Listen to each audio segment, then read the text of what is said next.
Vamos falar agora da gastronomia francesa e entrevistamos o chefe Laurent Soadou. Na verdade, ele está sempre no Inside, né, vez ou outra. É uma forma especial de contribuir com a gente, né, de forma bacana mesmo. Ele vai falar hoje sobre um pouco da história da gastronomia tradicional, das inovações, comida contemporânea e a febre dos programas de televisão com a temática também. O que ele pensa sobre isso? A gente vai saber.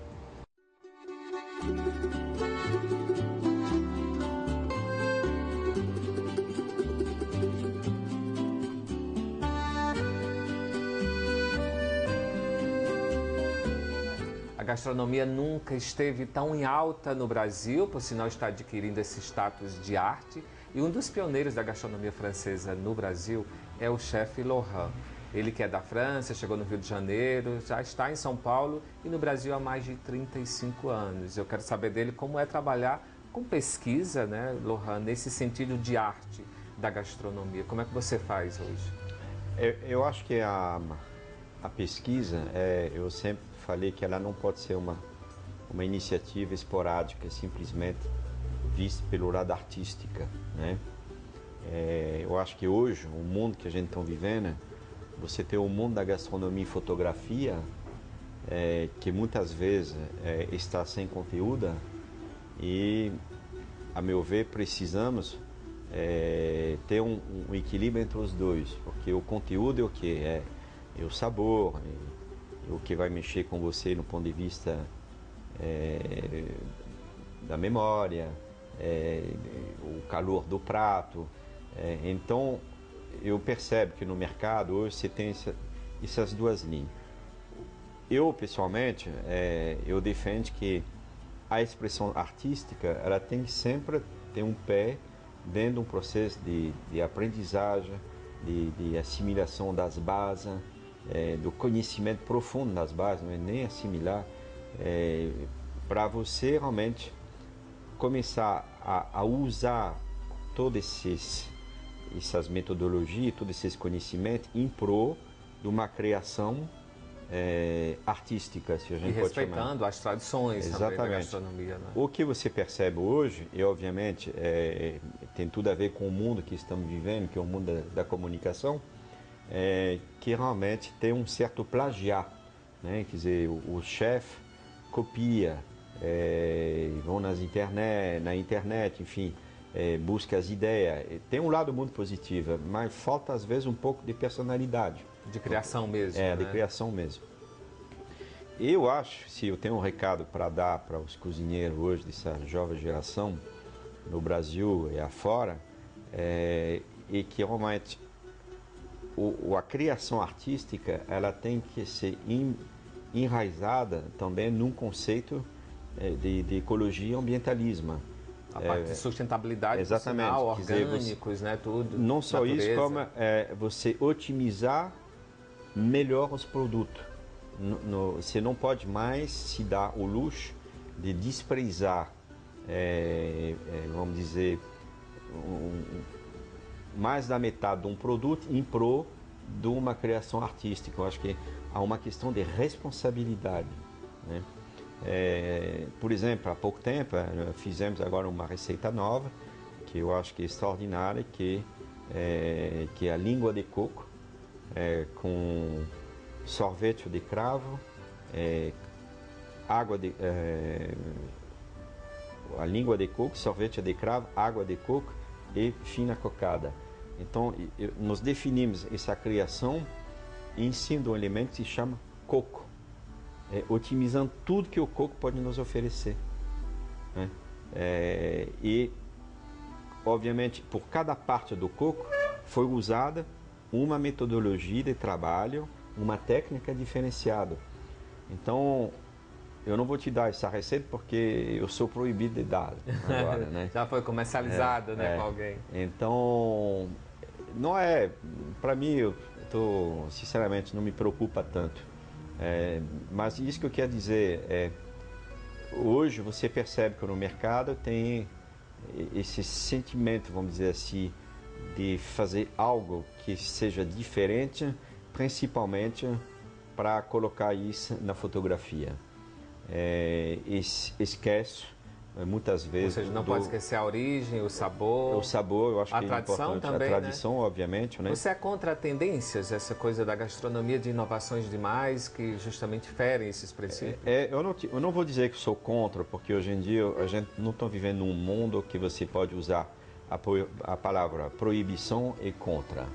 Né? Eu acho que, infelizmente, ainda essas duas palavras são muito fortes no mundo que a gente está vivendo. Eu diria, inclusive, que está voltando a ter com mais força. Então, eu não sou contra. Eu estou expondo meu ponto de vista. Sim. Eu defendo esse lado da criatividade. Lohan, e como é que fica o papel da escola na formação desses novos profissionais da área? O papel da escola ele é um papel, eu diria, de pluralismo, né? De multiplicar os conhecimentos, independentemente de quem é você. Isso realmente para mim é uma grande experiência, viu? Porque aqui recebemos gente que tem um negócio, alguns profissionais, cozinheiros amadores. Pois é, está aberto, né? Exatamente. Não precisa ser especialista. Se reúne durante esse curso pessoas completamente diferentes do ponto de vista profissional, em termos de atuação, e até social, inclusive. São cursos rápidos? Como é que eles funcionam? São módulos, né, semanais. Então, o que acontece é que acaba esse processo gerando uma comunicação extraordinária de multiplicação, e nós não diferenciamos. O que eu vou ensinar para o cara que é dono de um hotel em Teresina, no Tocantins, é a mesma coisa que o cara que é dono de um negócio em Santa Catarina, um grande advogado que gosta de cozinhar no fim de semana. Então, eu não diferencio, não, você pode e você não pode. Não, basta você ter a capacidade de assimilação do que nós vamos te mostrar. E isso está dando muito certo. Pois é, especialista em gastronomia, na culinária francesa, você também inseriu elementos brasileiros dentro da elaboração desses seus pratos. Como é que é trabalhar com essa diversidade que a gente tem? Isso que talvez seja até o mais interessante e o mais difícil ao mesmo tempo. Mais interessante por quê? Porque realmente você acaba assimilando realmente esses produtos dentro de um processo, de uma expressão de uma cozinha que jamais deixei que ela tivesse nos seus elementos de expressão os conhecimentos e as bases, metodologia da cozinha francesa. E por que da dificuldade? Porque ainda no Brasil temos muita dificuldade para receber produto de qualidade. Então, é uma luta que realmente é muito difícil. Você trabalhar nas duas pontas. Então, às vezes, a tua criatividade, que foi no meu caso quando cheguei aqui no Brasil há 35 anos atrás, eu não comecei a envolver o produto brasileiro porque eu estava a fim de criar alguma coisa. E que realmente, eu diria que era até uma necessidade de oferecer alguma coisa à minha clientela com produto de qualidade que eu poderia encontrar no mercado, que tiver de melhor. Aí que bom, pelo menos se você virar um pesquisador hoje, você conhece a gastronomia do Pará, não por tem exemplo, a menor dúvida. Foi uma noite, né, francesa. Eu estou de pleno acordo com você. E isso acabou me ajudando a ter uma abertura, vamos dizer, de uma visão, de um leque, que quando estava na França jamais poderia ter esperado. Né? Então você acaba se tornando, vamos dizer, um especialista, vamos dizer, a saber utilizar esses produtos dentro de uma expressão gastronômica.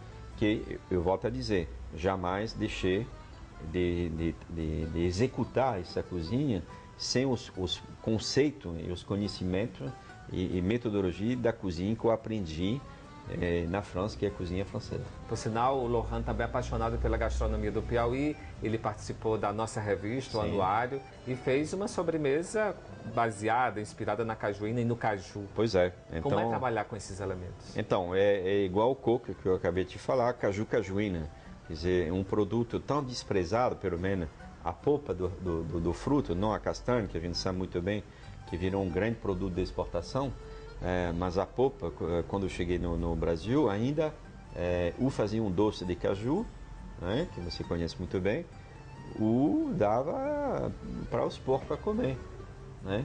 Então, você valorizar um produto como esse, você fica rodeando em volta dele, que nós trabalhamos o caju, a polpa, a castanha a cajuína, que é extrato da própria polpa, e com acréscimo de cachaça, que tem tudo a ver caju com cachaça. E quando você tem um estrangeiro que vem, que come isso, que fala, uau, você imagina, eu cheguei a mandar 80 caju para um grande chefe na França, que ele tinha um jantar para fazer, e fez essa receita, porque ele tinha visto, e foi um maior sucesso. Então, isso muito, a gente tem um ponto de orgulho, claro. E a Cici te ajudou nessa aproximação junto com a Alice Teixeira, não é? Sem dúvida. Bom, a Alice é embaixadora. Embaixatriz, né? né? do Piauí, isso não tem a menor dúvida. Se bem que hoje é embaixadora mesmo, a mulher é isso, exatamente. É embaixador do Piauí, não é? Isso a Alice além de ser uma amiga, uma pessoa muito especial. E a Cici, que acabou, na verdade, também me abriu, porque eu tenho uma relação com o Nordeste muito forte, né? Todos os meus cozinheiros, grande maioria, são fora do nordestino e são nordestinos. Atualmente, o meu chefe, meu braço direito, ele é nordestino, ele é de João Pessoa, ele vem da Paraíba. Então, eu amo essa região, porque eu acho que a região do Nordeste, para mim, eu sempre sentia. Eu vou te dizer uma coisa, quando isso me bateu a ficha, de sentir realmente esse DNA artística no povo do Nordeste, e quando foi para Olinda a primeira vez, em 1981, com Assis, e que eu subi aquelas ladeiras de Olinda, e que eu vi aqueles homens sentados nos calçadão com tesoura, fazendo aqueles baús. Eram milhares deles sentados ali. Falei, mas que capacidade, que destreza, que gestos bonitos, né? De criação. Então tem alguma coisa no Nordeste que me atrai nesse sentido, tanto que, bom, acabei casando com uma nordestina. Né? Que bom, a gente agradece por essa entrevista. Lohan, para finalizar, eu queria que você falasse um tópico que a gente comentou, o que falta nesses jovens de hoje e o que sobra. Vamos exaltar os dois pontos. O que falta, primeiro, é um processo de reflexão, de organização. Nós sabemos que a gente vivemos num país que realmente o lado imediatista sempre foi muito forte. Né? Eu não estou criticando, isso é uma constatação. Sim. Que a gente sabe. Que a gente percebe claramente. Né? E óbvio que todo esse processo de enquadramento com redes sociais e tudo não ajudou em nada nessa direção. Eles faz, você manda fazer, faz, mas tem dificuldade de organização, de foco dentro do seu trabalho. É impressionante, independentemente da classe social. E isso eu percebo, que aqui eu tenho gente de origem pobre que trabalha comigo, são meus funcionários, tem gente da classe média e gente da classe média alta. Mas se tem um denominador comum a todos, é isso. E ainda mais, eu diria, com uma pigmentação de arrogância. Então isso é muito complicado. Numa profissão como a nossa, que você tem que ter uma postura de grande humildade sobre o ofício, o que representa esse trabalho, que é realmente serviçal, e não vou dizer de abnegação, mas você está aqui para servir o outro, e de uma postura de humildade sobre os produtos que a natureza nos oferece. Então é muito complexo. E isso rodeado, obviamente, para o lado de poder ser show-off e aparecer, aí complica mais. É verdade, Lohan. A gente agradece por essa entrevista. Eu que agradeço a vocês. E te elogiar pelo jantar de ontem, viu? Muito Eles obrigado. acontecem frequentemente? Não, isso foi realmente uma iniciativa, quer dizer, o Nildo Rocha, de João Pessoa, me pediu, porque ele já foi aluno aqui, ele também teve uma formação no Anhembi Morumbi, e fez todos os cursos conosco, então se criou uma relação de muito respeito, senti nele realmente um cara muito talentoso, e me pediu para fazer esse jantar a quatro mães, e fizemos, porque realmente eu acho que ele é uma pessoa que merece. E uma noite harmonizada, né? Com foi muito vinhos bonito. Foi muito bonito. Espumantes, champanhes, né, franceses. Isso. Parabéns, viu? Obrigado a vocês. Obrigado a você e a Cici. Tá.